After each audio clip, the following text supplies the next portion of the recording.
بسم الله الرحمن الرحيم الحمد لله الكفى والصلاة والسلام على رسوله المصطفى وعلى آله وصحبه ومن تبعهم بإحسان إلى يوم الدين أما بعد فاتقوا الله عباد الله സഹോദരി സഹോദരൻ സൂറ മുൽക്കിലെ 9-ാമത്തെ ആയത്ത് മുതലാണ് ഇൻഷാ അല്ലാഹ് ഇന്ന് നമ്മൾ പഠിക്കുന്നത്. أعوذ بالله من الشيطان الرجيم بسم الله الرحمن الرحيم قالوا بلى قد جاءنا نذير فكذبنا وقلنا ما نزل الله من شيء إن أنتم إلا في ضلال كبير وقالوا لو كنا نسمع أو نعقل ما كنا في أصحاب السعير فاعترفوا بذنبهم فسحقا لأصحاب السعير.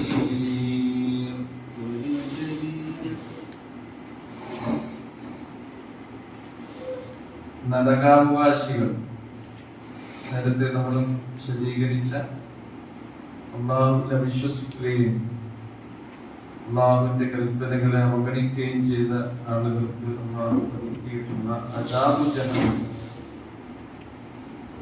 ആ നരകാഗ്നിയിലേക്ക് അവർ വലിച്ചെറിയപ്പെടുമ്പോൾ അവർക്കുണ്ടാകുന്ന അനുഭവങ്ങളും അവസ്ഥകളും വിശദീകരിച്ചുകൊണ്ടാണ് അള്ളാഹു കഴിഞ്ഞ ആയത്തുകളിലൂടെയൊക്കെ നരകത്തിന്റെ കാര്യങ്ങൾ നമ്മോട് പറഞ്ഞു തരുന്നത്. നരകത്തിലേക്ക് അവർ എറിയപ്പെടുമ്പോൾ നരകത്തിനുണ്ടാകുന്ന അവസ്ഥകളെ കുറിച്ചാണ് പറയുന്നത്. മാത്രമല്ല, നരകത്തിന്റെ പാറാവുകാർ അവരോട് ചോദിക്കുന്ന ചോദ്യം, നിങ്ങൾക്ക് താക്കീതുകാർ വന്നിരുന്നില്ലേ എന്നാണ്. അതിനവർ പറയുന്ന മറുപടിയാണ് അവർ പറയും. ആര് പറയും? നരകത്തിൽ ശിക്ഷ അനുഭവിച്ചു കൊണ്ടിരിക്കുന്ന അവർ പറയും, ബലാ, അതെ, തീർച്ചയായും ഞങ്ങൾക്ക് വന്നിരുന്നു, നദീർ, താക്കീതുകാര് വന്നിട്ടുണ്ടായിരുന്നു എന്നവർ പറയും. പക്ഷെ എന്താണ് സംഭവിച്ചത്? അങ്ങനെ ഞങ്ങളതെല്ലാം തന്നെ കളവാക്കി, വ്യാജമാക്കി. പിന്നെ ഞങ്ങൾ പറഞ്ഞു,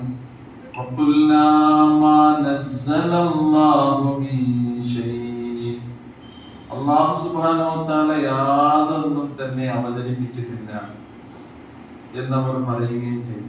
അല്ലാഹു അവതരിപ്പിച്ച ഈ ദൃഷ്ടാന്തങ്ങളെയും അല്ലാഹുവിന്റെ സന്ദേശങ്ങളെയും തീർത്തും അവർ കളവാക്കുകയും വ്യാജമാക്കുകയും നിഷേധിക്കുകയും ചെയ്തു എന്നതാണ്. അത് അവർ തന്നെ സ്വയം ഏറ്റു പറയുന്നു. അല്ലാഹു യാതൊന്നും തന്നെ ഇറക്കിയിട്ടില്ല, അവതരിപ്പിച്ചിട്ടില്ല എന്ന് നിങ്ങൾ പറയുകയും ചെയ്തു.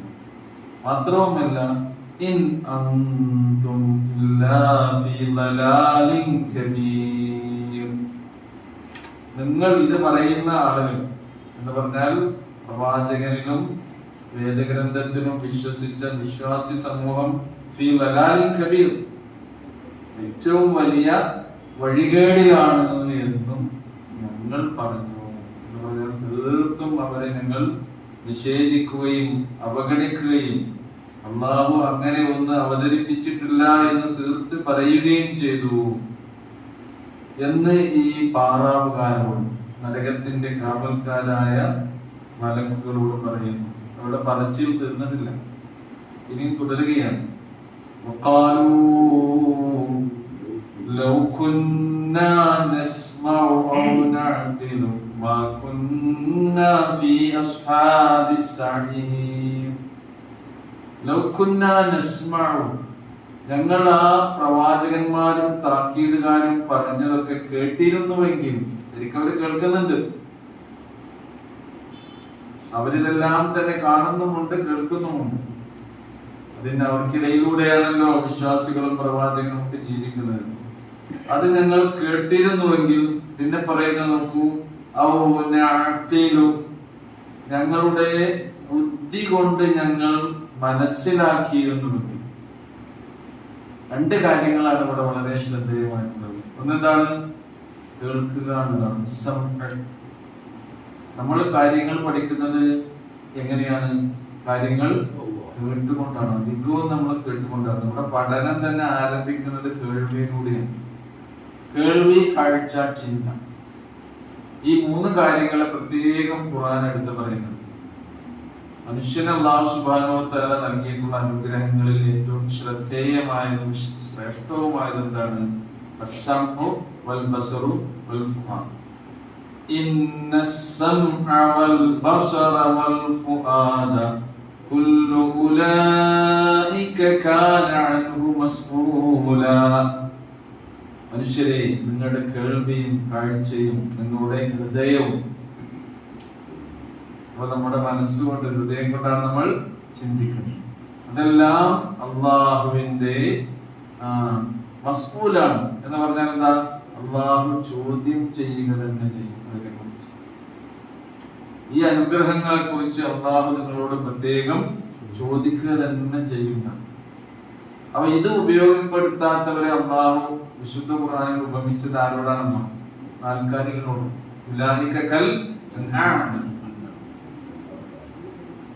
അവർക്ക് കാതുകളുണ്ട്, കേൾക്കുന്നില്ല, കണ്ണുകളുണ്ട്, കാണുന്നില്ല.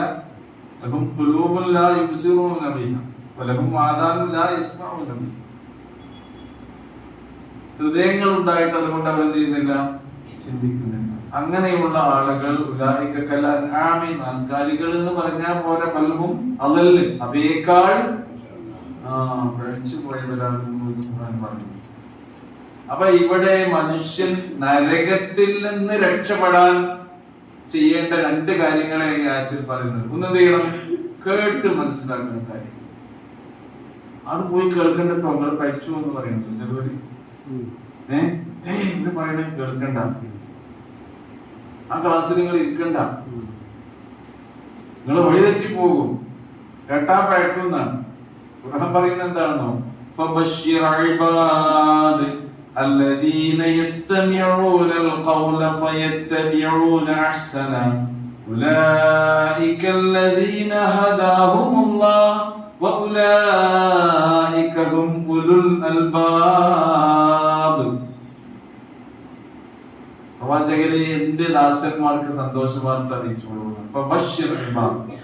എങ്ങനെയുള്ള അടിമകളാണെന്നോ? അല്ലദീന യസ്തമിഊനൽ ഖൗൽ, എല്ലാ വാക്കുകളും ശ്രദ്ധിച്ച് കേൾക്കണ്ടെന്നല്ല, കേൾക്കണം. മനുഷ്യരായ നമുക്ക് അറിവ് ലഭിക്കുന്നത് ഒന്നാമത് നമ്മൾ അറിവ് നേടുന്നതാണ് കേട്ടിട്ടുണ്ട്. ആദ്യമായി ശരിക്കും പ്രവർത്തനക്ഷമമാകുന്നത് നമ്മുടെ ബാഹ്യ അവയവങ്ങളിൽ ഏതാണ്? ചെവിയാണ്. ഒരു കുട്ടി ജനിച്ചാൽ അതെങ്ങനെ ഉറങ്ങിക്കൊണ്ടായിരിക്കും, പക്ഷെ അവർ കേൾക്കും. പിന്നെയാണ് കാണാൻ തന്നെ തോന്നുന്നത്. അതാണ് അതിന്റെ മുൻഗണനാക്രമം തന്നെ. ചിന്തയൊക്കെ വരുന്നത്, ആലോചനയൊക്കെ വരുന്നത് കുറച്ച് കഴിഞ്ഞിട്ടാണ്. അപ്പൊ കേട്ടുകൊണ്ട് കുറെ കാര്യങ്ങൾ. ഉമ്മാന്റെ മടിത്തട്ടിൽ നിന്നാണ് ഏറ്റവും കൂടുതൽ അവർ കേൾക്കുന്നത്. അവിടെ ഭാഷയും അവിടെ സംസാരവും ഒക്കെ രൂപപ്പെട്ടു വരുന്നത് കേൾവിയിലൂടെയാണ്. അതുകൊണ്ടാണ് നമ്മുടെ ഭാഷക്കും മാതൃഭാഷ നമ്മൾ പറയുന്നത്. നമുക്ക് കുറച്ചിട്ടുണ്ടാവും പിതൃഭാഷ, കുട്ടികളെ നോക്കും മാതാവിന്റെ കൂടെയല്ലേ ഇതൊക്കെ അവിടുന്നാണ് തുടങ്ങുന്നത്. സ്റ്റാർട്ടിങ് കേട്ട് പഠിക്കുക എന്നുള്ളത് വളരെ പ്രധാനപ്പെട്ടതാണ്. ആര് പറയുന്നു നമുക്ക് എന്ത് ചെയ്യാം? കേൾക്കാം. അതുകൊണ്ടാണ് കേട്ടിട്ട് എന്ത് വേണം? എല്ലാം കേട്ടിട്ട് ഉസ്താദ് പറഞ്ഞ മാതിരി നിൽക്കണോണ്ട് എല്ലാം അതിലേറ്റവും നല്ലതിനെ നിങ്ങൾ പിന്തുടരാൻ പാടുള്ളൂ. ഫോളോ ചെയ്യുന്നത് അഹ്സനായ കാര്യങ്ങളാണ്. ഒരുപാട് നമ്മൾ ദുനിയാവിൽ കേൾക്കുന്നില്ലേ? ദാറ്റിന്റെ പിന്നാലെ പോകാൻ പാടുണ്ടോ? ഇല്ല. അഹ്സനായതിന്റെ പിന്നാലെ നിങ്ങൾ പോകണം. അതിനെ ഇത്തിബാഅ് ചെയ്യണം. ഉലൈക അല്ലദീന ഹദാഹുമുല്ലാഹ്, അങ്ങനെയുള്ള ആളുകൾക്കാണ് അല്ലാഹു ഹിദായത്ത് കൊടുക്കുന്നത്. ഹദാഹുമുല്ലാഹ്, അല്ലാഹു അവരെയാണ് സന്മാർഗത്തിലേക്ക് വഴി നടത്തുന്നത്. വഉലൈക ഹും ഉലുൽ അൽബാബ്, അവരാണ് ബുദ്ധിമാന്മാർ. ഉലുൽ അൽബാബാരാണ്? ശ്രദ്ധിച്ച് കേട്ട് നല്ലത് ഫോളോ ചെയ്യുന്ന ആളുകളാണ് ഉലുൽ അൽബാബ്. അപ്പൊ കേൾവി നിങ്ങൾ എന്തിനു ഉപയോഗപ്പെടുത്തണം? നരകത്തിൽ നിന്ന് രക്ഷ നേടാൻ ഉപയോഗം. രണ്ടാമത്തെ നമ്മുടെ അഖിലിനെ കുറിച്ചാണ് പറയുന്നത്.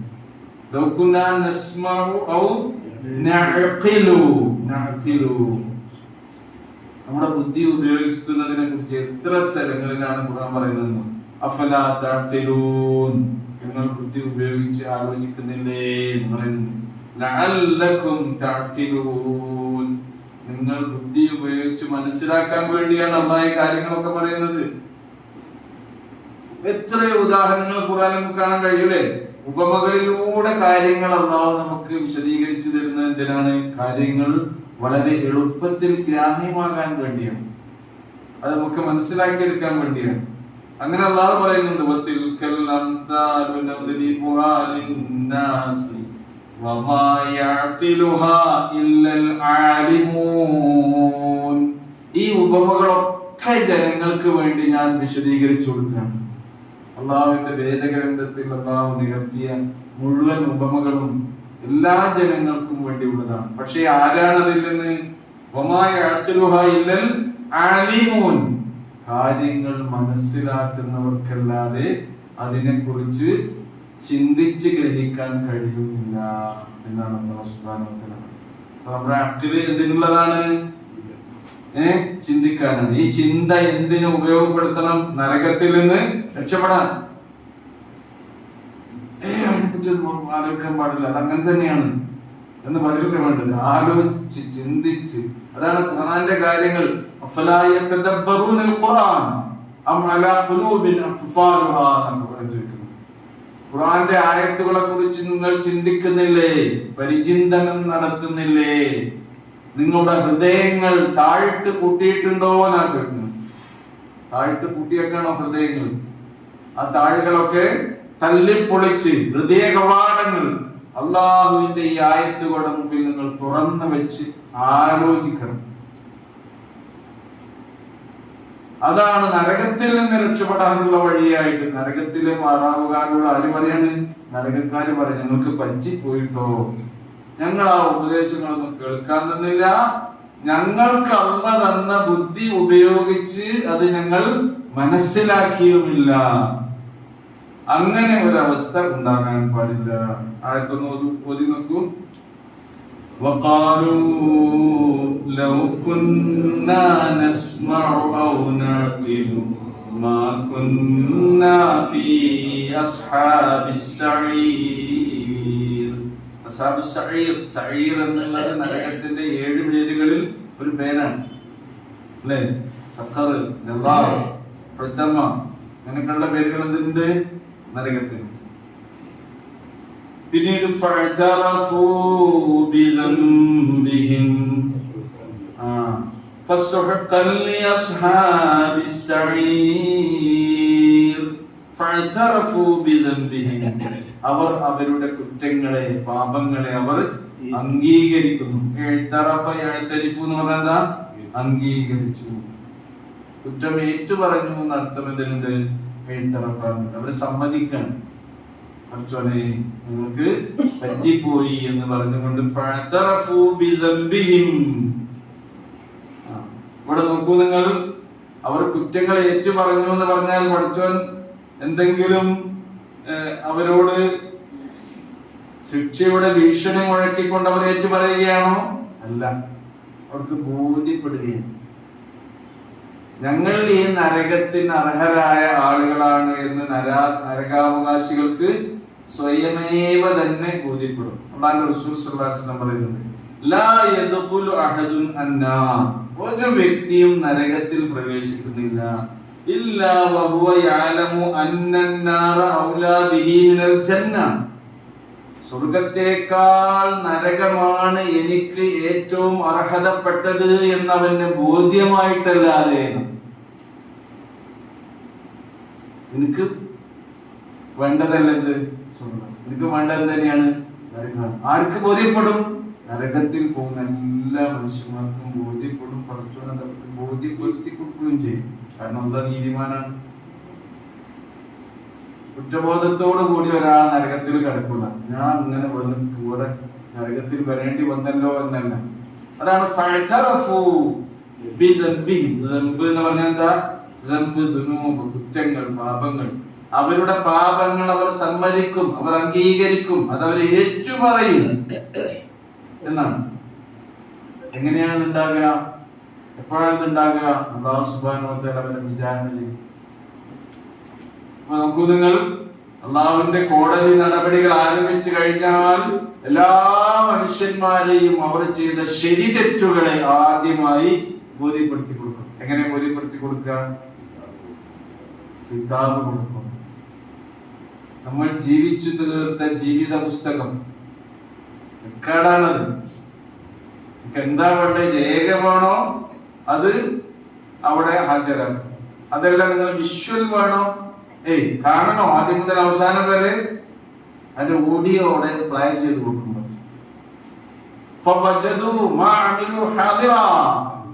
ജീവിതത്തിൽ അവർ ചെയ്തത് നേർക്കുനേരെ അവരുടെ മുമ്പിൽ വന്നെത്തുന്ന. അപ്പൊ നമ്മളവിടെ ഇങ്ങനെ ചെയ്തിട്ടുണ്ടാവും.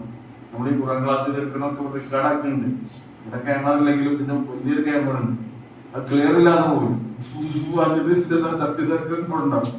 നല്ല ക്ലിയർ ഉണ്ടാവും. ഫോട്ടോ ഒക്കെ നല്ല ക്ലാരിറ്റി ഉള്ള ഫോട്ടോ ആയിരിക്കും.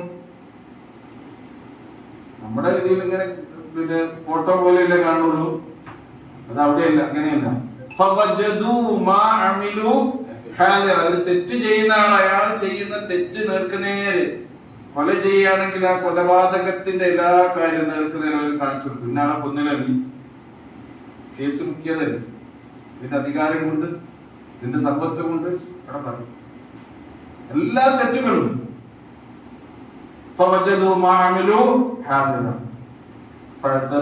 അംഗീകരിക്കാത്തോ? അപ്പൊ എന്ത് ചെയ്യും?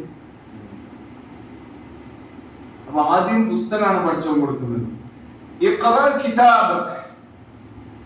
നിന്റെ ജീവിത പുസ്തകം വായിക്കുക. മനുഷ്യ, നിന്നെ വിചാരണ ചെയ്യാൻ ഇത് തന്നെ എമ്പാടും മതി. ഇതിനപ്പുറം തെളിവൊന്നും വേണ്ട. വേറെ തെളിവ് അരികിൽ ഇനിയും ജീവിത രേഖ തന്നെ മതി എന്നാണ്.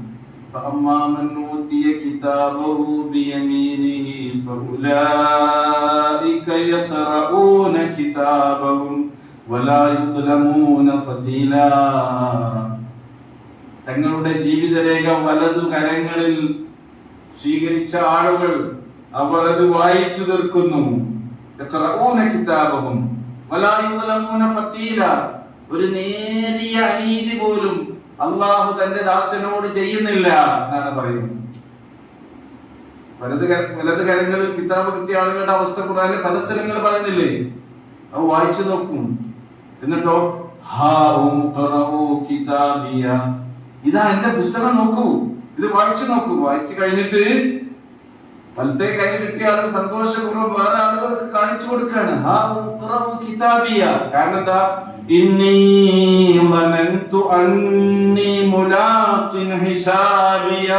ഇങ്ങനെയുള്ള ഒരു വിചാരണ നേരിടേണ്ടി വരുമെന്നതിനെ കുറിച്ചുള്ള കൃത്യമായ ബോധം എനിക്കുണ്ടായിരുന്നു എന്നാ പറയുന്നത്. അതുകൊണ്ടാണ് വലത്തെ കയ്യിൽ എനിക്ക് പുസ്തകം വാങ്ങാൻ സാധിക്കുമാ, സുഹൃതങ്ങൾ ചെയ്തുകൊണ്ട് എനിക്ക് ജീവിക്കാൻ കഴിഞ്ഞത് എന്നോട് പറയാൻ. മറ്റേ ഗ്രന്ഥം വാങ്ങുന്നതിനെ കുറിച്ച് പറയുന്നുണ്ട്.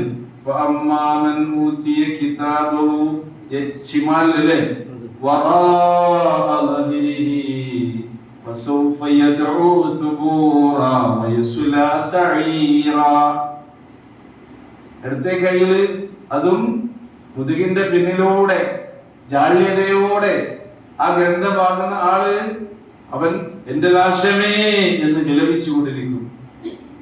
അവൻ നരകത്തിനിരയായിത്തീരും എന്ന് ഖുർആൻ നമുക്ക് പഠിപ്പിച്ചിരുന്നു. അല്ലാഹു സുബ്ഹാനഹു വ തആല കാത്തുരക്ഷിക്കുമാറാകട്ടെ. നോക്കൂ നിങ്ങൾ, ഇഖ്തിറാഫ് എങ്ങനെയാണ്? എന്നാലും ഈ മനുഷ്യന്റെ കുതർക്കത്തെ കുറിച്ച് ഖുർആൻ പറയുന്നുണ്ട്. സമ്മതിക്കൂല. പഠിച്ചോന്റെ മുമ്പിൽ ഈ വിചാരണ തന്നെ അവൻ ന്യായവാദം നടത്തും. ആ സന്ദർഭത്തിൽ അവൾ എന്ത് ചെയ്യുന്നു? അവന്റെ വായ്ക്ക് സീൽ വെക്കും.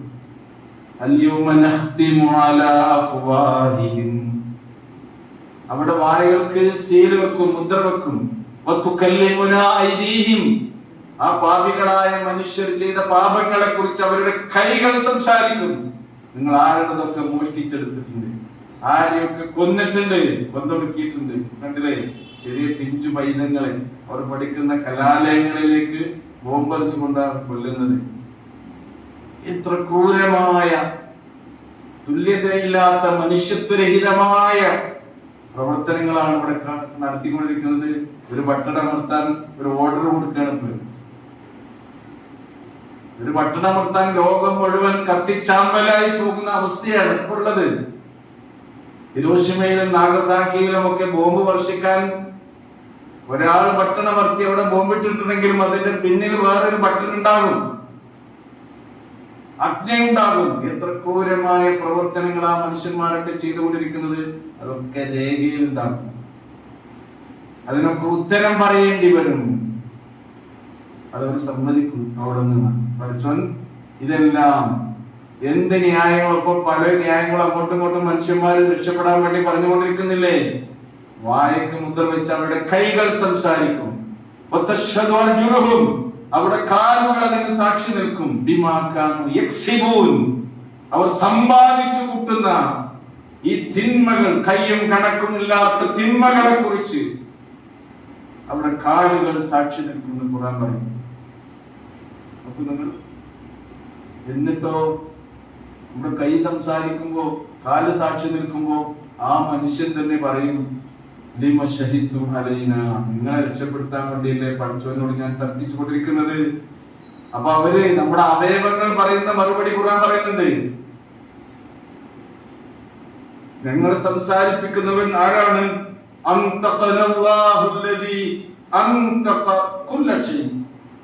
എല്ലാറ്റിനും സംസാരശേഷി നൽകാൻ കഴിവുള്ളവനായ അല്ലാഹു ഞങ്ങളെയും സംസാരിപ്പിച്ചു എന്ന് അവിടെ നിന്ന് പറയും. ഭൂമി വരെ തെളിവാണ്. അപ്പൊ ഞാൻ ഇവിടെ നിന്ന് ഖുർആൻ ക്ലാസ് എടുക്കുന്നുണ്ടെങ്കിലും ഞാൻ എവിടെയൊക്കെ നിന്നിട്ടുണ്ടോ ഈ പ്രതലം എന്ത് ചെയ്യും? സാക്ഷിയാണ്. നമ്മൾ സുജൂദ് ചെയ്യുന്ന സുജൂദിന്റെ ഇടങ്ങൾ നമുക്ക് സുജൂദിന്റെ സാക്ഷിയാകുന്നില്ലേ? അതുകൊണ്ടാണ് റസൂൽ സല്ലല്ലാഹു അലൈഹി വസല്ലം മൗദിഉ സുജൂദ് വർദ്ധിപ്പിക്കാൻ വേണ്ടി പറഞ്ഞു. നമ്മൾ ഫർദർ സ്ഥലത്ത് നിന്ന് സ്കെച്ചിട്ട് സുന്നത്ത് സ്കരിക്കാവുന്ന മാറിയിട്ടുണ്ടെങ്കിൽ ഇങ്ങനെ ചെയ്യണം. അത് ഒരു സുന്നത്താണ്. ഫർദർ സ്ഥലത്ത് നിന്ന് സ്കരിക്കുന്നു, അവിടെ തന്നെ സലാം വീട്ടിൽ നേരെ നിന്ന് സുന്നത്ത് സ്കരിക്കുന്നു. അപ്പൊ അങ്ങോട്ടും ഇങ്ങോട്ടും തിരിഞ്ഞെന്നെങ്കിൽ അവിടെ നിന്ന് മാറി നിന്ന സുജൂദിന്റെ ഒരു സ്ഥലം നമുക്ക് അധികമായി. നമ്മളിങ്ങനെ യാത്ര ചെയ്യുമ്പോൾ പള്ളിയൊക്കെ കാണുമ്പോ ആ പള്ളിയിൽ ഒന്ന് കയറുക, പള്ളി ഞാൻ നിസ്കരിച്ചിട്ടില്ല എന്ന് പറയുമ്പോ കയറാറില്ലേ? നിസ്കാരത്തിന് നേരാകുമ്പോ എന്തിനു വേണ്ടിയാണ്? അത് ആ പള്ളിയുടെ ആ സുജൂദ് ചെയ്ത സ്ഥലവും പരലോകത്ത് നമുക്ക് സാക്ഷിയാകട്ടെ, സാക്ഷിയാകും. തിന്മ ചെയ്താൽ എവിടെ വെച്ചാണ് തിന്മ ചെയ്തത് ആ സ്ഥലം നമുക്കെതിരിൽ സാക്ഷി പറയും. പുണ്യം ചെയ്താൽ ആ സ്ഥലം നമുക്ക് അനുകൂലമായി സാക്ഷി പറയും.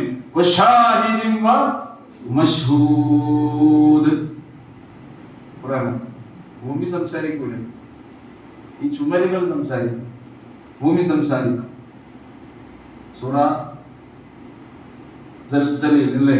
ഇതാ സുൽസിലത്തിൽ അർദു സിൽസാലഹാ വഅഖ്റജത്തിൽ അർദു വഖാലഹാ വഖാലൽ ഇൻസാനു മാ ലഹാ യൗമഇദിൻ തുഹദ്ദിസു അഖ്ബാറഹാ. അന്നേ ദിവസം ഭൂമി അതിന്റെ വർത്തമാനങ്ങൾ പറയും. എങ്ങനെയാണ് ഭൂമി സംസാരിക്കുക? ബിഅന്ന റബ്ബക ഔഹാ ലഹാ, തന്റെ രക്ഷിതാവ് വഹീ നൽകുന്നതിനനുസരിച്ച് ഭൂമി കാര്യങ്ങൾ അതാത് സമയങ്ങളിൽ അതാത് വ്യക്തികൾക്ക് വേണ്ടി സംസാരിച്ച് തെളിവുകൾ ഹാജരാക്കും. അതാണ് അല്ലാഹുവിന്റെ കോടതി നടപടികൾ. ആരെയും അനങ്ങാൻ അതും അനുവദിക്കുകയില്ല. ഇതൊക്കെ കഴിഞ്ഞാൽ പിന്നെ മനുഷ്യൻ എന്ത് ചെയ്യേണ്ടി വരും? ഞാൻ ആ ആയത്തൊന്ന് ഓതി നോക്കൂ.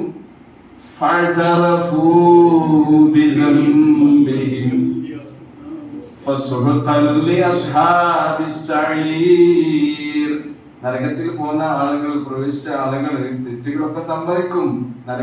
കാവൽക്കാർ ചോദിച്ചാലും പാറാവുകാർ ചോദിച്ചാലും സമ്മതിക്കും. അവർക്ക് ബോധ്യമായിട്ടുണ്ട് ഞങ്ങൾക്ക് തന്നെയാ കിട്ടേണ്ടത് കേട്ടോ. അള്ളാഹു കാരുണ്യവാനാണ്, അള്ളാഹു റഹ്മാനാണ്, റഹീമാണ്, വദൂദാണ്. ഇത് തന്നെയാണ് ഞങ്ങൾക്ക് കിട്ടേണ്ടത് എന്ന് നരകത്തിൽ അവിടെ ശിക്ഷ അനുഭവിക്കുന്ന ആളുകൾക്ക് ബോധ്യമായിട്ടാണ് അത് അനുഭവിക്കുന്നത്.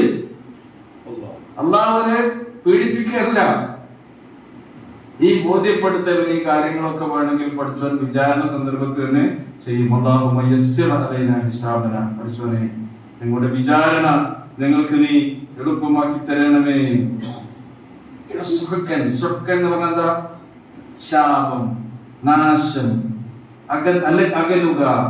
എന്തിൽ നിന്ന് അകലുക? കാരുണ്യത്തിൽ നിന്ന്, അല്ലാഹുവിന്റെ റഹ്മത്തിൽ നിന്ന് അകന്നു പോവുക. പ്രവാചകൻ സല്ലല്ലാഹു അലൈഹി വസല്ലം അവിടുത്തെ ഏറ്റവും വലിയ അനുഗ്രഹമായി, ഖിയാമത്ത് നാളിൽ അല്ലാഹു നൽകുന്ന ഏറ്റവും വലിയൊരു അനുഗ്രഹമായി പറഞ്ഞിട്ടുള്ള ഇന്നാ അഅ്തൈനാക്കൽ കൗസർ, ഹൗദുൽ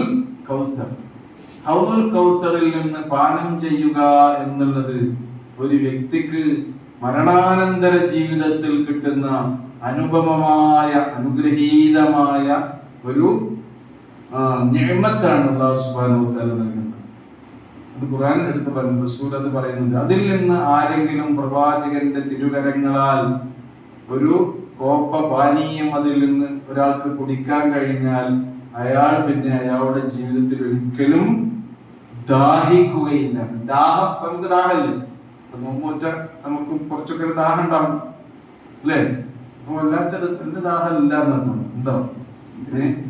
വലിയ ചൂടൊക്കെയാണ്, എന്നാലും എന്തൊരു ഇതില് ദാഹക്കുറവുണ്ട് അല്ലേ? പൊതുവെ അത്ര വലിയൊരു ഇതൊന്നുമില്ല. ആ ഉഷ്ണത്തിന്റെ ആ പ്രയാസങ്ങളൊന്നും നോമ്പ് നമ്മളെ വരുത്തുന്നില്ല. അതിന്റെ ഒരു ശാസ്ത്രീയമായ സംഗതി എന്താണോ, നമ്മുടെ ആമാശയത്തിൽ ഇങ്ങനെ ഒന്നും ഇല്ലാതായാൽ തന്നെ നമ്മുടെ ശരീരത്തിന് തണുപ്പുണ്ടാവും. നമ്മുടെ ശരീരത്തിന് ഒരു തണുപ്പ് ശരീരം തന്നെ നമുക്ക് നൽകുന്നു. കാരണം എന്താ? ഇവിടെ പണിയെടുക്കില്ല, കാര്യമായിട്ടുള്ള എനർജി മുഴുവൻ ചെലവഴിക്കുന്നത് ശരീരത്തിന് വേണ്ടിയാണ്. ഈ എഞ്ചിന് വർക്ക് ചെയ്യാനാണ് ഏറ്റവും കൂടുതൽ പവർ ഉപയോഗിക്കേണ്ടത്, കറണ്ട്. പക്ഷെ അവിടെ പണി എന്താണ്? മുടക്കായത് കൊണ്ട് തന്നെയാണ് എന്ത് ചെയ്യുന്നില്ല, ശരീരത്തിന് ചൂടില്ല. അപ്പൊ ശരീരത്തിന്റെ ഈ ചൂടും പുറമെന്നുള്ള ഈ ചൂടും അകപ്പാടിന് ചൂടും പുറകാന്ന് പറയുന്നില്ലേ, നോമ്പുകാരനെ കുറവായിരിക്കും. അതുകൊണ്ടാണ് ഈ തണുപ്പ്. എന്തിനാ അങ്ങനെ ഞാൻ തെറ്റിപ്പോയത്? എന്താ വിഷയം?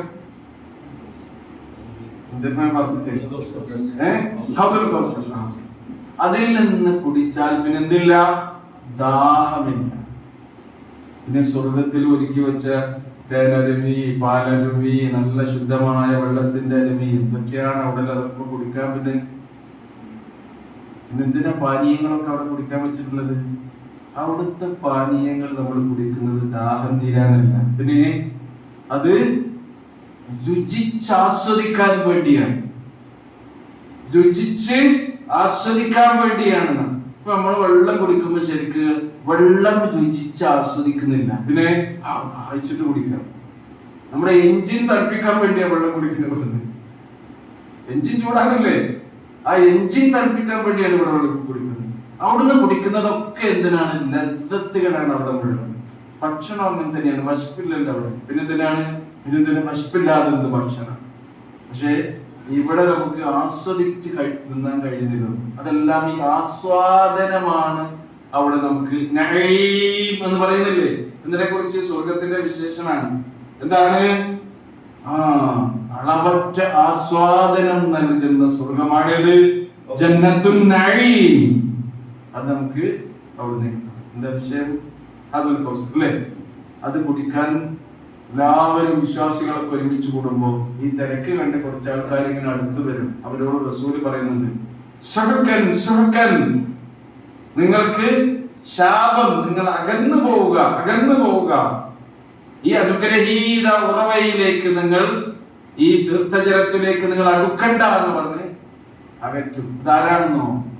അള്ളാഹുവിന്റെ റസൂൽ സ്വല്ലല്ലാഹു അലൈഹി വസല്ലം മരിച്ചതിന് ശേഷം ഈ ദീനിൽ അള്ളാഹുവിന്റെ റസൂല് പഠിപ്പിച്ചിട്ടില്ലാത്ത ആചാരങ്ങൾ, വിദ്അത്തുകൾ കൂട്ടിക്കലർത്തി അത് ജീവിതത്തിൽ ചെയ്ത ആളുകൾ നമുക്ക് അടുപ്പിക്കൂടാതെ ആ സുഖത്തിന്റെ ആ അർത്ഥം മനസ്സിലാക്കാൻ ആ സന്ദർഭം ഹദീസൊന്ന് പറഞ്ഞു. അപ്പൊ അകന്നു പോകൂ, നിങ്ങൾക്കാണ് ശാപം. നീ ഒന്ന് നോക്കൂ.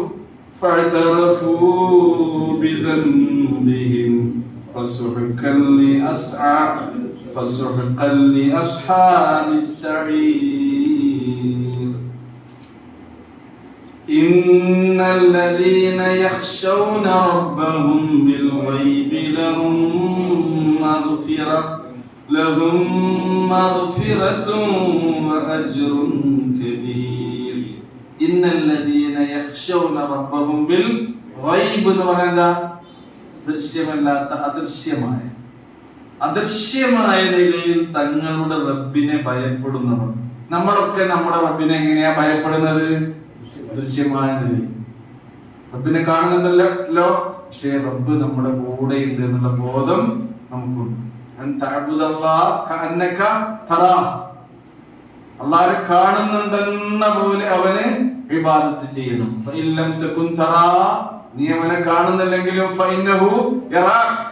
എന്റെ റബ്ബ് എന്നെ കാണുന്നുണ്ട് എന്ന ബോധം എപ്പോഴും നമുക്ക് ഉണ്ടാകണം. അത് നിസ്കരിക്കുമ്പോൾ മാത്രമല്ല, ഏത് പുണ്യകർമ്മം ചെയ്യുമ്പോഴും, ഇനി ജീവിതത്തിൽ ഏത് സന്ദർഭങ്ങളിലും ആര് കാണുന്നുണ്ട്? റബ്ബ് കാണുന്നു. ഇവിടെ ക്യാമറ ഒന്നും ഇല്ലല്ലോ, ഉണ്ടോ?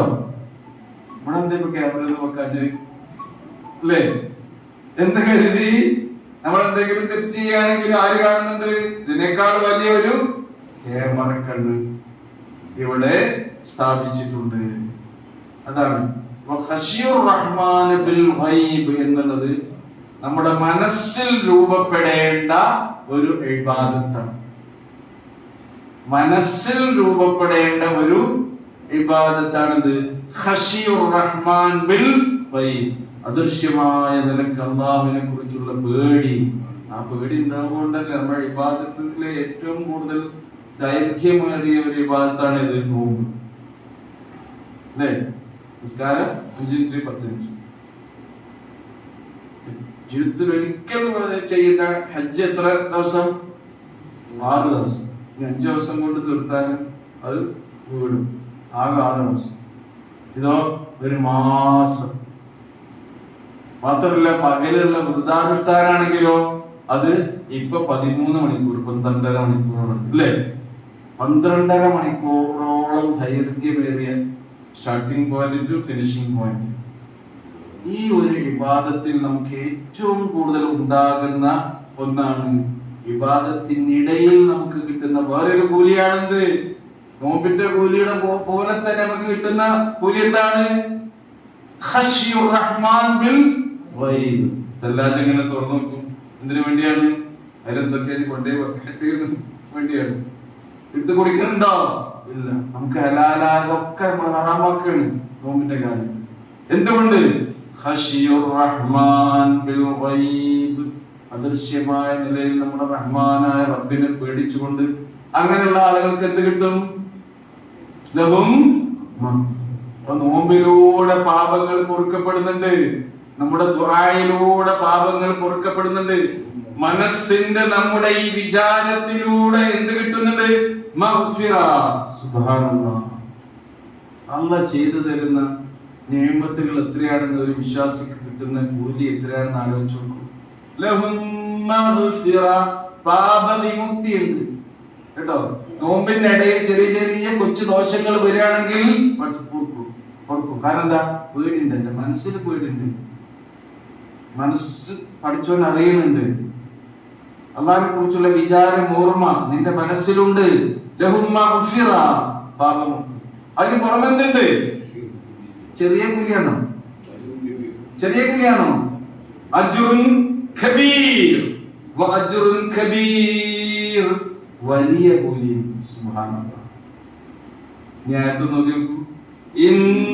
ഇന്നല്ലദീന യഖ്ശൗന റബ്ബഹും ബിൽ ഗൈബി ലഹും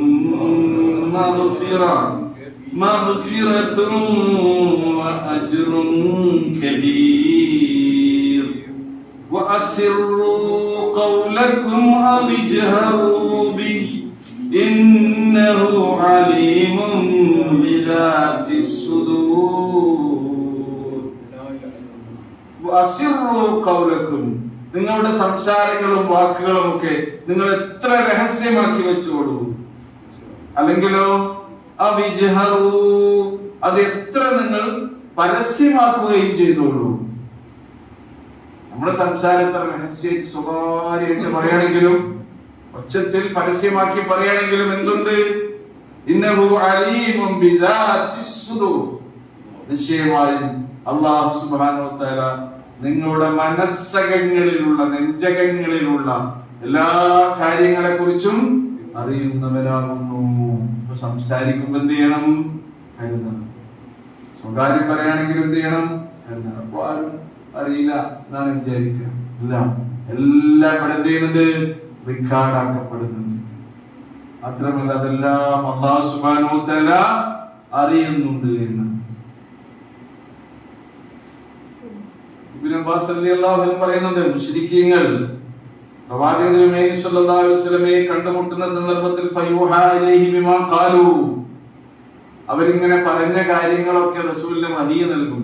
ഖാല ബഅദുഹും ലിബഅദിൻ അപ്പോ മുശ്രിക്കായവർ ഇങ്ങനെ പറയും, ഒക്കെ പറയും. ഒക്കെ പറഞ്ഞാൽ എന്ത് ചെയ്യുന്നുണ്ട്? അത് മുഹമ്മദ് പിന്നെ എടുത്ത് പറയുന്നുണ്ട്. പക്ഷം വഹി കൊടുക്കണം. ശത്രുക്കളുടെ സംസാരങ്ങളും മുനാഫിക്കുകളുടെ സംസാരങ്ങളൊക്കെ നമ്മൾ സൂറ മുനാഫിക്കും പഠിച്ചപ്പോഴൊക്കെ പറഞ്ഞില്ലേ? അപ്പൊ പരസ്പരം പറയുന്ന അസിറു ഖൗലക്കും എന്തിനു വേണ്ടി? രഹസ്യം പറ്റി പറയാൻ. മുഹമ്മദിന്റെ റബ്ബ് കേൾക്കാതിരിക്കാൻ വേണ്ടി സ്വകാര്യമായിട്ട് പറഞ്ഞോളൂ. മുഹമ്മദിന്റെ റബ്ബ് നമ്മൾ പറയുന്നത് കേട്ടാലും എന്ത് ചെയ്യും? അത് വഹിയായിട്ട് പിന്നെ മുഹമ്മദിന് കൊടുക്കില്ല. ഇങ്ങനെ കുറെ ആയത്തുകളൊക്കെ നമുക്ക് കേൾക്കാൻ തുടങ്ങിയിട്ടുണ്ട്. അപ്പൊ അല്ലാഹു സുബ്ഹാനഹു വ തആല ചങ്ങായിമാരെ വസിറു ഖൗലക്കും അവിജ്ഹറു ബി നിങ്ങളിത് സ്വകാര്യമായിട്ട് പറഞ്ഞാലും പരസ്യമായിട്ട് പറഞ്ഞാലും നിങ്ങളുടെ മനസ്സിലുള്ളതല്ലേ നിങ്ങൾ പറയുന്നത്. അല്ലാഹു ആരാണ്? ഇന്നഹു അലീമുൻ ബിദാത്തിസ് സുദൂർ നിങ്ങളുടെ മനസ്സിലുള്ള കാര്യങ്ങൾ അറിയുന്നവനാണ് അല്ലാഹു. ന്യായത്തോടും വസിറു ഖൗലക്കും അവിജ്ഹറു ബി إنه عليم بذات الصدور ألا يعلم من خلق وهو اللطيف الخبير എന്താ അല്ലാഹുവിനെ കുറിച്ച് അവർ വിചാരിച്ചത്? അലാ യഅലമു അറിയുകയില്ലയോ? അറിയില്ലാന്ന് അവർ വിചാരിച്ചത്. അലാ യഅലമു അറിയുകയില്ലയോ? ആരറിയുകയില്ലയോ? മൻ ഖലഖ് സൃഷ്ടിച്ചവനായ ഒരുവൻ, സൃഷ്ടാവായ നാഥൻ അറിയാത്തൊരു കാര്യമുണ്ടോ? അലാ യഅലമു മൻ ഖലഖ് സൃഷ്ടിച്ചവനായ അല്ലാഹു അറിയാത്ത ഒരു കാര്യമുണ്ടോ? ഇല്ല. അപ്പൊ നമ്മുടെ എല്ലാ കാര്യങ്ങളും നമ്മുടെ സൃഷ്ടാവ് അറിയുന്നു. നമ്മുടെ മനസ്സിനെ സൃഷ്ടിച്ചത് അല്ലാഹു. നമുക്ക് നാവും ചുണ്ടും സംസാരിക്കാൻ തന്നതാരാണ്? അല്ലാഹു. അലം നജ്അൽ ലഹു ഐനൈൻ വലിസാനൻ വശഫതൈൻ വഹദൈനാഹു നജ്ദൈൻ ഇതൊക്കെ നിങ്ങൾക്ക് നൽകിയവൻ അല്ലാഹു.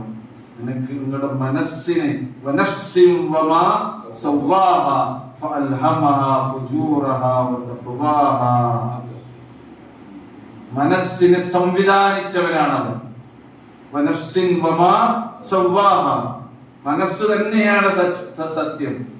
അതിനെ സംവിധാനിച്ച രീതിയും സംവിധാനിച്ച സംവിധായകനും തന്നെയാണ് സത്യം. ഫഅൽഹമഹാ ഫുജൂറഹാ വതഖ്വാഹ ആ മനസ്സിന് അതിന്റെ ഭക്തിയെയും വിഭക്തിയെയും അവൻ നൽകുകയും ചെയ്തിരിക്കുന്നു. മനസ്സിന് ഭക്തിയുള്ള അവസ്ഥ ഉണ്ടാവും, ഭക്തി ചോർന്നു പോകുന്ന അവസ്ഥയുണ്ടാവും. എപ്പോഴാണ് നമ്മൾ രക്ഷപ്പെടുക? അത് അഫ്ലഹമൻ അതിനെ വെളുപ്പിച്ചവൻ, അതിനെ ശുദ്ധിയാക്കിയവൻ, അതിനെ കഴുകി വൃത്തിയാക്കിയവനാണ് ആര്? വിജയിച്ചിട്ടുള്ളത്. ഒരു നോക്കൂ, അലാ യഅലമു മൻ ഖലഖ വഹുവൽ ലതീഫുൽ ഖബീർ. ഇവിടെ അല്ലാഹുവിന്റെ രണ്ട് അസ്മാഉൽ ഹുസ്ന പഠിക്കാൻ തുടങ്ങിയോ? നോമ്പായിട്ടോ, അത് 30 കാണും അല്ലേ? നോക്കൂ, വഹുവ അൽ-ലത്തീഫ്. ആരാണ്? അല്ലാഹു സുബ്ഹാനഹു വ തആല ലത്തീഫാണ്, നിഗൂഢ രഹസ്യങ്ങൾ അറിയുന്നവനാണ്. ആര്? അല്ലാഹു സുബ്ഹാനഹു. മനുഷ്യൻ എന്തൊക്കെ പ്ലാൻ ചെയ്യുന്നത്, നമ്മളിപ്പോ വിചാരിക്കുന്ന നമ്മുടെ എല്ലാ സംഗതികളും എല്ലാ നിഗൂഢതകളും നമുക്കറിയാൻ കഴിയില്ലല്ലേ, അല്ലേ? മനുഷ്യൻ എങ്ങനെ ശാസ്ത്രീയമായി സാങ്കേതികമായി ഒക്കെ അവന്റെ സയൻസും ടെക്നോളജിയും ഒക്കെ പുരോഗമിച്ചപ്പോ കുറച്ചൊരു കിബിറിങ്ങനെ കൂടിയിട്ട് ഇനി ഞങ്ങളുടെ കൺമുമ്പിലോ ഞങ്ങളുടെ അറിവിലോ മറച്ചു വെക്കാൻ ആർക്കും ഒന്നും കഴിയില്ല. എത്ര ഉപഗ്രഹങ്ങളും സംഗതികളോടാണ് വർക്ക് ചെയ്തുകൊണ്ടിരിക്കുന്നത്, ഒക്കെ നമുക്ക് വേണ്ടിയാണ്. പക്ഷെ മുഴുവൻ കഴിയോ? എന്നാ തന്നെ ആ മലേഷ്യൻ വിമാനം പോയത് ഏത് വഴിക്കാന്നില്ല ഇതുവരെ കണ്ടിട്ടുണ്ടോ? അല്ലേ? ഒരു വിമാനം അപ്രത്യക്ഷമായില്ലേ? എവിടെ കണ്ടെത്തിയിട്ടുണ്ടോ? എവിടെ? ഇതാണ് നമ്മുടെ അറിവും സയൻസും ടെക്നോളജിയും ഒക്കെ നമ്മൾ മനസ്സിലാക്കണം. അപ്പൊ മനുഷ്യനിങ്ങനെ അള്ളാഹുവിന്റെ സൃഷ്ടിവൈഭവങ്ങൾ, അതേപോലെ തന്നെ അള്ളാഹുവിന്റെ ഇത്ര മഹത്തരമായ അവന്റെ വിശേഷണങ്ങളൊക്കെ നോക്കൂ. അതിലൊന്നാണ് ലത്തീഫ് എന്നുള്ളത്. നിഗൂഢമായ രഹസ്യങ്ങൾ അറിയുന്നവനാണ് ആര്? അല്ലാഹു സുബ്ഹാനഹു വ തആല. എത്ര ചെറിയ അതിസൂക്ഷ്മമായ കാര്യങ്ങളും അറിയുന്നവനാകുന്നു. അതേപോലെ തന്നെ അൽ ഖബീർ, അതും അറിവിലേക്ക് തന്നെയാണ് വരുന്നത്. അവൻ സൂക്ഷ്മമായ കാര്യങ്ങൾ സൂക്ഷ്മജ്ഞനാണ്. ലത്തീഫിന് നിഗൂഢജ്ഞൻ കേട്ടോ, മറ്റേതിനോ സൂക്ഷ്മജ്ഞൻ. മലയാളത്തിൽ രണ്ടും വ്യത്യാസമായ രണ്ട് പദങ്ങൾ നമ്മൾ പറയാന്ന് മാത്രം. അല്ലാഹുവിന്റെ അറിവിലേക്ക് ചേർത്തിക്കൊണ്ടുള്ള രണ്ട് വിശേഷണങ്ങളാണ് അൽ-ലത്തീഫുൽ ഖബീർ. അലാ യഅലമു മൻ ഖലഖ വഹുവൽ ലത്തീഫുൽ ഖബീർ.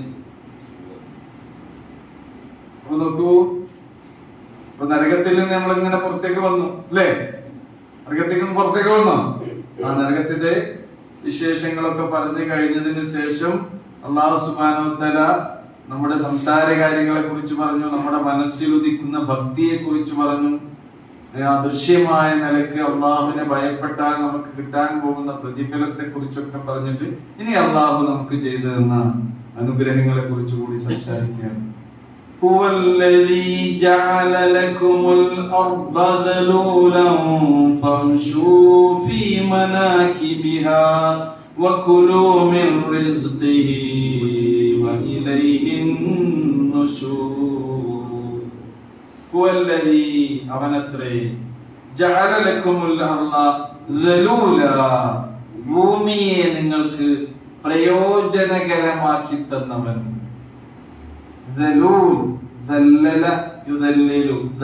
എന്നൊക്കെ പറഞ്ഞ എന്താ? നമുക്ക് വിധേയമാക്കി, നമുക്ക് ഉപയോഗിക്കാൻ പറ്റുന്ന പരുവത്തിലാക്കി ഭൂമിയെ നമുക്ക് സംവിധാനിച്ചു തന്നവനാണ് ആര്? അല്ലാഹു സുബ്ഹാനഹു. നമ്മൾ പണിയെടുക്കണം, ആ ഭൂമി എന്ത് ചെയ്യും? തിരിച്ചു തരും.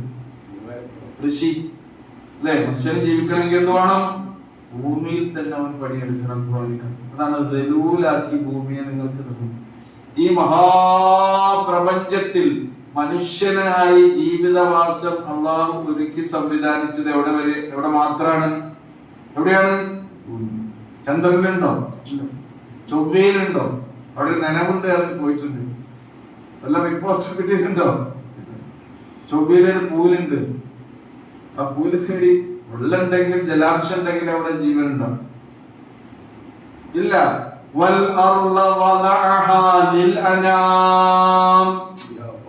മനുഷ്യന ഭൂമിയെയാണ് ഞാൻ താമസയോഗ്യമാക്കി നിശ്ചയിച്ചിട്ടുള്ളത്.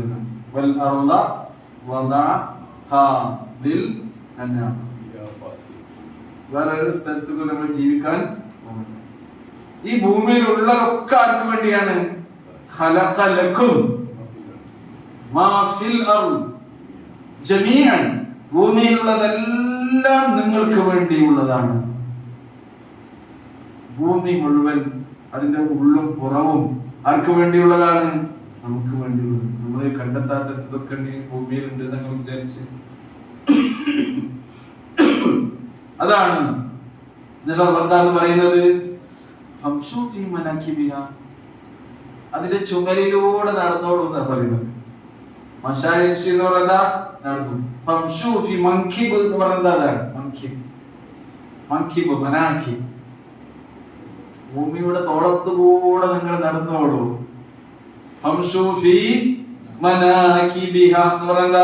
ഭൂമിയുടെ ഒരു സ്ഥലത്ത് നിങ്ങൾ നിൽക്കരുത്, അങ്ങനെ നടന്നിട്ട് നിങ്ങളുടെ റിസ്ക്കും തേടി നിങ്ങൾ പോയിക്കോളൂ. രണ്ട് കാര്യത്തിൽ ഒരിക്കലും നിങ്ങൾ പേടിക്കേണ്ടതെന്ന് മഹാനായ അലി റളിയല്ലാഹു അൻഹു കുറെ കാര്യങ്ങൾ പറഞ്ഞ കൂട്ടത്തിൽ പറഞ്ഞിട്ടുണ്ട്. നിങ്ങൾ റിസ്കിന്റെ കാര്യത്തിൽ ലാ തഖഫ് ഫിസ്നതൈൻ, ഒന്നെന്താണ് ആ റിസ്ക്, നിങ്ങളുടെ റിസ്കിന്റെ കാര്യത്തിൽ. പിന്നെ ഏത് കാര്യത്തിൽ നിങ്ങൾ പഠിക്കേണ്ട? മൗത്ത്. എന്തിന്റെ കാര്യം? പഠിച്ചോനെ ഞാൻ എങ്ങനെ വെക്കുക കേട്ടോ. ജീവിതം തന്നെ അല്ലാഹു സുബ്ഹാനഹു വ തആല നിങ്ങൾക്ക് എന്ത് ചെയ്യും? തരും റിസ്ക് നിങ്ങളുടെ അരികിലേക്ക്. നമ്മുടെ ഈ കണ്ട ജീവിതത്തിൽ നമ്മൾ എത്ര വെള്ളം കുടിക്കണം എന്ന് ആര് തീരുമാനിച്ചിട്ടുണ്ട്? അല്ലാഹു തീരുമാനിച്ചു. റസൂൽ മറ്റൊരു ഹദീസിൽ പറയുന്നുണ്ട്, നിങ്ങൾക്ക് അല്ലാഹു നിശ്ചയിച്ച വെള്ളത്തിന്റെ അവസാന തുള്ളിയും കുടിച്ചല്ലാതെ നിങ്ങളോട് മരിച്ചു പോകും. ചിലപ്പോ നമ്മൾ സ്വന്തം കൈകൊണ്ട് തന്നെയായിരിക്കും കുടിക്കാം, ചിലപ്പോ മറ്റൊരാള് സ്പൂണോണ്ട് നമുക്ക് ഇങ്ങനെ പതുക്കെ തരുന്നതായിരിക്കും.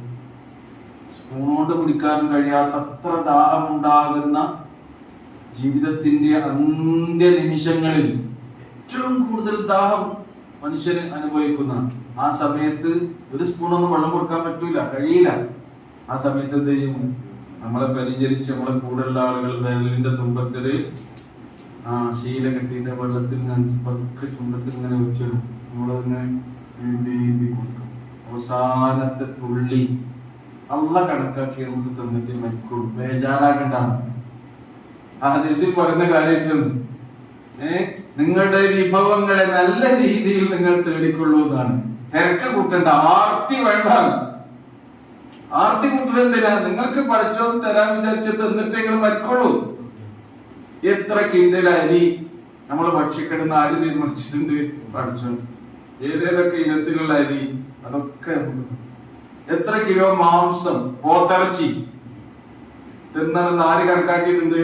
പഠിച്ചോ കണക്കാക്കിയിട്ടുണ്ട്. അത് നേരത്തെ ആദ്യം തന്നെ വാരിക്കോരി തിന്നുകയാണെങ്കിൽ ഇപ്പൊ ചില ആൾക്കാരുണ്ട്, ബീഫ് വേണ്ട, കോട്ട കഴിഞ്ഞിട്ട് മതി നിർത്തിക്കളി. ചില ആൾക്കാർക്ക് പഞ്ചസാര വേണം, പഞ്ചസാര വേണം, പഞ്ചസാര വേണ്ട, അടിച്ചു പോയിട്ടുണ്ട്. പഠിച്ചോൻ കണക്കാക്കിയത് എത്രത്തോളം വെച്ചാൽ നമ്മുടെ ശ്വാസ നിശ്വാസങ്ങൾ, നമ്മൾ എത്ര ഈ ശ്വാസം വലിക്കണം, എത്ര ശ്വാസം വിടണം എന്നുള്ളതിന്റെ എണ്ണം ആര് കണക്കാക്കിയിട്ടുണ്ട്? അന്ന് തന്നിട്ട് നിങ്ങളെ ഇവിടുന്ന് പോരുള്ളൂ. ഇതെന്തിനായി തിരക്ക്? അതാണ് അല്ലാഹു സുബ്ഹാനഹു വ തആല പറയുന്നത്. അപ്പൊ നിങ്ങളുടെ റിസ്കിനെ നിങ്ങൾ പേടിക്കണം, പേടിക്കണ്ട. പക്ഷെ നിങ്ങൾ എന്ത് ചെയ്യണമെന്നോ? ഫഖ്ശു ഫീ മനാകിബിഹാ. അല്ലാഹ് റിസ്കിനെ റബ്ബേ, റിസ്കിനെ റബ്ബേ എന്ന സോഫയിൽ ഇങ്ങനെ മലർന്ന് കിടന്ന് ദുആ കിട്ടോ? ഇല്ല. അതുകൊണ്ടാണ് പള്ളിയിൽ നിന്ന് ഇറങ്ങിയാൽ നമ്മൾ ചൊല്ലുന്ന പ്രാർത്ഥന എന്താ? ബിസ്മില്ലാഹ് വസ്സലാത്തു വസ്സലാമു അലാ റസൂലില്ലാഹ് അല്ലാഹുമ്മ ഗ്ഫിർ ലി ദുനൂബി അല്ലാഹുമ്മ ഇന്നി അസ്അലുക മിൻ ഫദ്ലിക്. നീ എനിക്ക് ഒരുക്കി വെച്ച നിന്റെ ഔദാര്യം നിന്നിൽ നിന്ന് ഞാൻ ചോദിക്കുന്നു റബ്ബേ. എന്തൊക്കെ മേഖലയിലാണ് നമ്മൾ പ്രവർത്തിച്ചുകൊണ്ടിരിക്കുന്നത് അല്ലേ? റിസ്കിന് വേണ്ടി പല പ്രവൃത്തി നമ്മൾ ചെയ്തുകൊണ്ടിരിക്കുന്നില്ലേ? അത് അല്ലാഹ് നമുക്ക് തരുവേ. നമ്മൾ ബേജാറാ, പേടിക്കണ്ടെന്നാണ്. പിന്നെ മരണത്തിന്റെ കാര്യത്തിലും എപ്പോഴും എങ്ങനെയപ്പോ നമ്മൾ മരിക്കാൻ ബേജാറായി നിൽക്കണം, അങ്ങനെ ബേജാറായി മരിക്കണ്ട. പിന്നെ അല്ലാഹ് നിങ്ങളുടെ മരണത്തിന്റെ നേരമായ എങ്ങനെയാണോ പഠിച്ചവൻ മരിപ്പിക്കണമെന്ന് വിചാരിച്ചിട്ടുള്ളത് അങ്ങനെ നമ്മൾ എന്ത് ചെയ്യുള്ളൂ? ഏത് മണ്ണിൽ വെച്ച് ഏത് രീതിയിൽ എങ്ങനെ പേടിക്കണ്ട. അതാണ് അല്ലാഹ് അനുവദിച്ച ജീവിതകാലം നിങ്ങൾ ഈ ഭൂമിയുടെ ആ ചുമലിലൂടെ അതിന്റെ തോളത്തിൽ ഇങ്ങനെ നടന്നോളി. ജീവിച്ചോളി, മര്യാദക്ക്, മാനമര്യാദക്ക് ജീവിച്ചോളി. നിങ്ങൾ ഇങ്ങനെ നടന്നു പോകുന്നില്ലേ? നിങ്ങളുടെ നാട്ടിലൂടെ നടന്നു പോകുന്ന നിങ്ങളുടെ ഓരോ വഴിയോരങ്ങളും നിങ്ങൾക്ക് സാക്ഷിയാകും, ജീവിതത്തിന് സാക്ഷിയാകും. എത്ര വർഷം നമ്മൾ ഇവിടെ ജീവിച്ചു എന്നതല്ല, നമ്മുടെ ജീവിച്ച കാലം എത്ര നന്മകൾ നമുക്ക് വർഷിക്കാൻ കഴിഞ്ഞു എന്നതിലാണ് നമ്മുടെ ജീവിത വിജയമുള്ളത്. പിന്നെ അന്ന് പറയുന്നത് എന്താ? നിങ്ങൾ നടന്ന് ജീവിച്ച് അവസാനം ചെന്നെത്തുന്നത് ആരിലാണ്?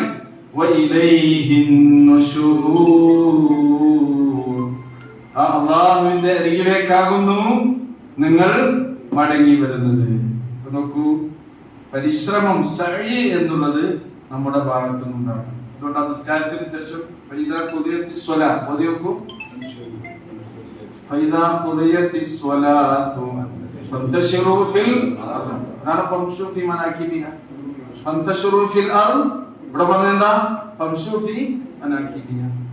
ഭൂമിയിലൂടെ നിങ്ങൾ ചിതറി പരക്കണം എന്നാണ്. എന്ന് പറഞ്ഞാൽ തന്നെയാണ്. കാരണം ഓരോ മനുഷ്യന്മാരും ഓരോ പ്രവർത്തിക്കാനും തോന്നുന്നു. ടൗണിലൂടെ ഇങ്ങനെ സഞ്ചരിക്കുന്ന യാത്രക്കാരെടുത്ത് പരിശോധിച്ച് നോക്കൂ. ഏതേതൊക്കെ ലക്ഷ്യസ്ഥാനത്തേക്ക്, ഏതേതൊക്കെ ഉദ്ദേശങ്ങൾ നിവർത്തിക്കാൻ വേണ്ടിയാണ് മനുഷ്യന്മാരെ പോണോക്കൂ. തിരക്ക് പിടിച്ച ഓട്ടാണല്ലേ, പരക്കം പാച്ചിലാണ് ജീവിതം. ചെന്നെത്താൻ. അതുകൊണ്ടാണ് റസൂലുള്ളാഹി സ്വല്ലല്ലാഹു അലൈഹി വസല്ലം പറഞ്ഞത്, ആ ആയത്തെ മുഴുവനാക്കി. പിന്നെന്താ? ആരുടെ ബാധ്യതയാണ്? നമ്മുടെ ബാധ്യതയാണ്. റിസ്ക് നൽകുക എന്നുള്ളത് ആരുടെ ബാധ്യതയാണ്? അള്ളാന്റെ ബാധ്യത. നമ്മൾ ചെയ്തതിന്റെ റിസൾട്ടാണ് റിസ്ക്. ആ കാര്യത്തിൽ നിങ്ങൾ എന്ത് ചെയ്യേണ്ടതില്ല, പേടിക്കേണ്ടതില്ല. അള്ളാഹ് നിങ്ങൾക്ക് കണക്കാക്കിയത് കിട്ടും. ആ കണക്ക് കിട്ടിയതിൽ നമ്മൾ എന്ത് ചെയ്യണം? തൃപ്തരാകണം. പിന്നെ അങ്ങോട്ട് കൈയിട്ട് വാരി, ഇപ്പുറത്ത് ഇങ്ങോട്ട് സൈഡാക്കി, ആരാൻ്റെത് വാരി, അതൊന്നും ഉണ്ടാക്കണം. നിങ്ങൾക്ക് കിട്ടിയതിൽ എന്ത് ചെയ്യണം? നിങ്ങൾ തൃപ്തരാകണം എന്നാണ് പറയുന്നത്. റസൂൽ കരീം സ്വല്ലല്ലാഹു അലൈഹി വസല്ലം ഒരു ഉപമ വിശദീകരിച്ചിരുന്നു. ഉമർ ഇബ്നുൽ ഖത്താബ് റളിയല്ലാഹു അൻഹുവിൽ നിന്നാണ് റസൂൽ കരീം സ്വല്ലല്ലാഹു അലൈഹി വസല്ലം പറയുന്നത്. ഉമർ റളിയല്ലാഹു അൻഹു കേൾക്കുന്നു, ലൗ അന്നകും തവക്കൽതും അലല്ലാഹി ഹഖ തവക്കുലിഹി, അല്ലാഹുവിന്റെ പേരിൽ തവക്കുലാക്കേണ്ട വിധം നിങ്ങൾ തവക്കുലാക്കിയിട്ടുണ്ടെങ്കിൽ ലറസഖകും കമാ യർസുഖു ത്വയ്ർ, പക്ഷികൾക്ക് റിസ്ക് കൊടുക്കുന്ന പോലെ പടച്ചോൻ നിങ്ങൾക്ക് റിസ്ക് തരും. പക്ഷികൾ എന്താ ചെയ്യുന്നോ? കുട്ടിലിങ്ങനെ ഇരിക്കുക ചെയ്യുന്നത്. നേരം പുലർന്നാൽ ആദ്യം സജീവമാകുന്നത് നേരം പുലരുന്നുണ്ടെന്ന് അറിയിച്ചുകൊണ്ട് ആ അറിയിപ്പ് നമ്മൾക്ക് മനസ്സിലാക്കാൻ കഴിയുന്നത് എപ്പോഴാണ്? കിളികളുടെ ആ കളകൂജനങ്ങളിലൂടെ. അവർ കൂട് വിട്ട് പുറപ്പെടുകയാണ്. അതാണ് പറയുന്നത്. റസൂൽ പറഞ്ഞു, തഗ്ദു ഖിമാസ, ഒട്ടിയ വയറുമായി രാവിലെ അവ പറന്നകലും പക്ഷികൾ. വതറൂഹു ബിതാന, വയറ് നിറച്ച് വൈകുന്നേരം കുട്ടിലേക്ക് തിരിച്ചു വരുന്നു. കാരണം എന്താ? അത് മതി. ഏതെങ്കിലും കിളിക്കൂട്ടില് സ്റ്റോർ റൂമുണ്ട്. ഈ സ്റ്റോർ റൂമിന്റെ സംഗതി എവിടെയുള്ളത്? അത് എവിടെയുള്ളൂ? അത് എവിടെയാണ്? നാളത്തെ റിസ്ക്. അള്ളാഹുവിന്റെ റസൂലിന്റെ വീട്ടില് ഏതെങ്കിലും വീടാങ്ങളിൽ സ്റ്റോർ റൂം ഉണ്ടോ? അവിടെ എല്ലാ പാത്രങ്ങളും എന്തായിരുന്നു? കാലിപ്പാത്രങ്ങൾ. അതൊക്കെ നമ്മുടെ സൗകര്യത്തിനനുസരിച്ച് വിട്ടുക. രാവിലെ പുറപ്പെടണം, എന്നാലും എന്ത് കിട്ടുള്ളൂ? വയറ് നിറച്ച് മടങ്ങി വരാൻ കഴിയും. മാത്രമല്ല റസൂലുള്ളാഹി സ്വല്ലല്ലാഹു അലൈഹി വസല്ലം പറഞ്ഞു, ഒരു അത്തറിൽ വന്നിട്ടുണ്ട്, ഇന്നല്ലാഹ യുഹിബ്ബുൽ അബ്ദൽ മുഅ്മിനൽ മുഹ്തരിഫ്, അധ്വാനിച്ച് തിന്നുന്ന ഒരു വിശ്വാസിയെ അല്ലാഹുവിന് ഏറെ ഇഷ്ടമാണ്. എന്താ പണി? എന്താ ചെയ്യ? ഒരു പണിയില്ല എന്ന് പറയുന്ന ഒരാള് ഉണ്ടാക്കാൻ പാടില്ല. എന്തെങ്കിലും ഒരു ഏർപ്പാട്, ഒന്നുമില്ലെങ്കിൽ മുറ്റത്തൊരു തെങ്ങ് ആ മണ്ണ് വീടാണെങ്കിൽ അതെന്ത് ചെയ്യാ? അത് വെച്ചിട്ട് വർഗമുള്ളതും എന്തെങ്കിലും ഒരു പണി ഏർപ്പാടുണ്ടാകാൻ നമുക്ക്. വെറുതെ ഇരുന്നാ ദുർധനാകുന്നു. വെറുതെ ഇരുന്നാല് ദുർധനാകും. വീട്ടിലെന്തെങ്കിലും എന്തെങ്കിലുമൊക്കെ പണി എടുത്തിക്കൊണ്ട് അടങ്ങി നിൽക്കണം. നമ്മള് അടങ്ങി ഒതുങ്ങിയിരിക്കുന്ന ആൾക്കാരെ കാണുന്ന ഇഷ്ടപ്പെടാത്ത വ്യക്തിയായിരുന്നു. ഒരു പണിയെടുക്കാത്ത പണിയും കാര്യമില്ലാതെ അള്ളാഹ് പറയുന്നത് എന്താണ്?